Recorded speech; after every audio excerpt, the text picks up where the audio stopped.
hayi utolika iBhayibheli ngoba nakukhethe twist indlela tolika ngayo yabona ke ngikhethe twist makasithetheni ngayo lo muntu manje twist. He was a Greek scholar esiphuma izandla.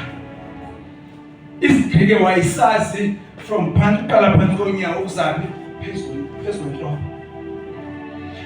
Efunde njalo isigrike wasitolika ngokwe-denomination Baptist Church. That is why nangoku eBaptist benokhethe twist omhle onje but abakholelwa ekugcwalisweni ngomoya wengcwele uthethekele imessage. Yeni ke to study but vumela iBhayibheli itolike ntoni na iBhayibheli. Funda ufunda phengulula kodwa vumela iBhayibheli itolike. Xa isithi iBhayibheli kuJob uGenesis 1:1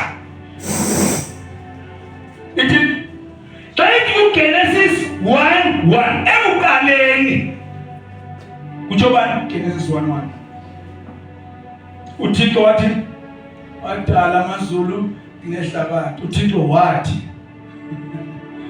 uThixo wathi uma inyane yanto yiphaqe kuJohn 1:1 bayekuqaleni wayekhona ulizwi wayenguThixo ulizwi wayenguThixo engakhange bekho nto.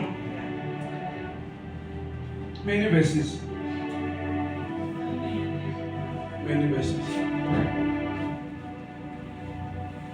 Hallelujah.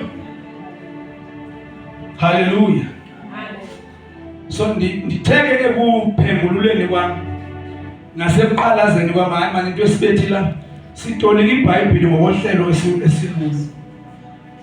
Sibona izinto ngokwamehlo ePentecost kanti iPentecost Lord kwenzeke iPentecost ayo denomination iyo ngoba aPentecost bajwayele yiyo but iPentecost ngamandla omnqamlezo. iPentecost ufuna ukubona amandla okufaka Yesu eKalvari hamba uye kwincwadi yezenzo chapter 1 and chapter 2 ubona amandla abantu esawayenza Kalvari.